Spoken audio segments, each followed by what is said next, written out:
I like to keep reminding everyone that Puerto Rico is not a foreign country because I am shocked when I was in the House of Representatives that I would have members of the House of Representatives come and ask me whether they needed a passport to visit Puerto Rico. That's true.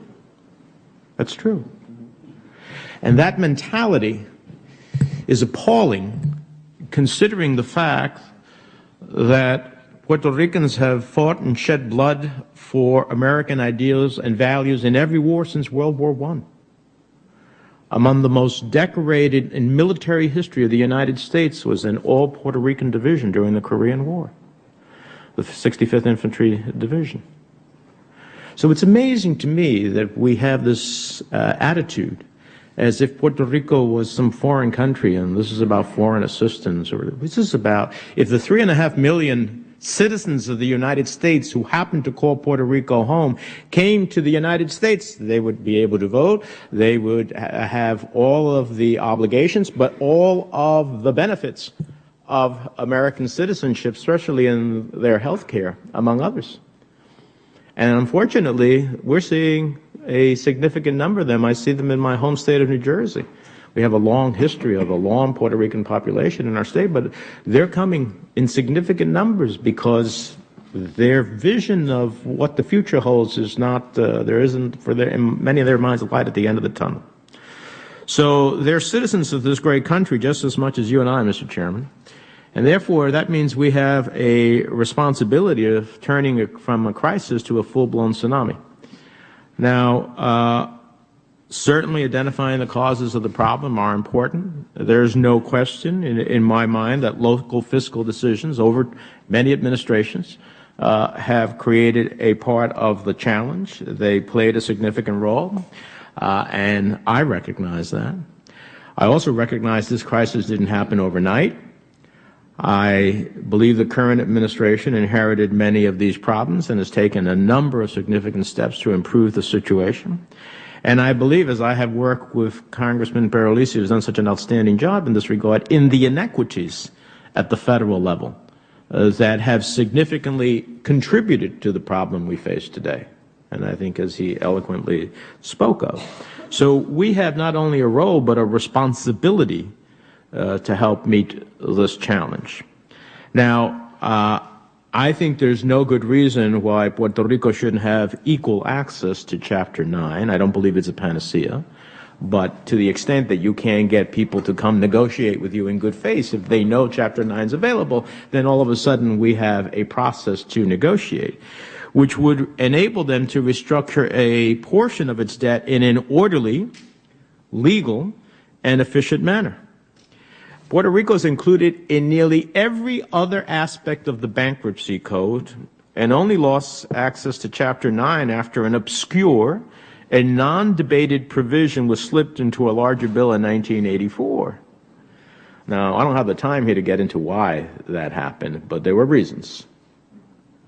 Now, I'm a sponsor of the legislation that Senator Schumer talked about to create this inequity, and I understand that's outside of the committee's jurisdiction, but so many of the things that we're talking about here, without the ability to orderly reorganize, is going to be virtually impossible at the end of the day. So I think that's incredibly important. I think there's enormous inequities in health care, and I've been dealing with that on this committee for some time. I've offered several efforts here. We skipped over the Puerto Rican hospitals in terms of healthcare technology, and everybody admits it was a mistake. But we haven't helped them correct the mistake, despite our efforts to do so. You know, there are several bills that I've introduced to address these healthcare inequities, most recently with the Improving the Treatment of U.S. Territories under Federal Health Programs Act of 2015, which is S-1961. This is a comprehensive bill that includes provisions ranging from ensuring the island has equitable and sustainable Medicaid funding to changes to Medicare to ensure equity to hospitals, physicians, and seniors on this island. I think Dr. Hulsing in his remarks talked about, when asked on a question about how do we get growth, one of the things you said, having a more significant sustainable health industry in the island. Well, if it's going to be difficult to achieve that if you can't be reimbursed in an equitable way. And several of the bill's provisions don't even require a legislative fix, which is what's really alarming here. If we wanted to help Puerto Rico, CMS is capable of finding an alternative way to calculate Medicare DSH payments to hospitals to account for the fact that Puerto Ricans don't have access to SSI, and to adjust payments to Medicare Advantage rules to more accurately reflect the situation facing plans on the island. That could be done by CMS. Those policy changes don't require any new legislation and would have a substantial impact on the healthcare system in Puerto Rico. Another area where U.S. citizens living in Puerto Rico are treated unfairly is in the refundable tax credits. As the resident commissioner noted in his testimony, Puerto Rico is partially excluded from the child tax credit, completely prohibited from receiving the earned income tax credit, with a labor participation rate that is significantly below the mainland's. We should be doing everything we can to incentivize work, which is exactly what the EITC does. And it makes no sense that an American citizen living in Puerto Rico is ineligible for the EITC, yet if the same citizen moved to the mainland, they would be able to benefit, even though they would have an identical federal tax liability.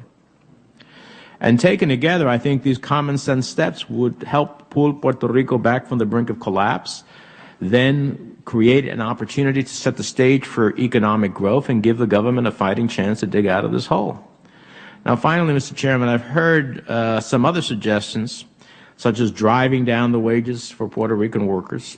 I believe they're short-sighted, counterproductive. They'll only exacerbate the problem. The poverty rate in Puerto Rico is approximately 45%, and a per capita income one-third of the mainland average, and 37% of the population relying on nutritional assistance just to eat.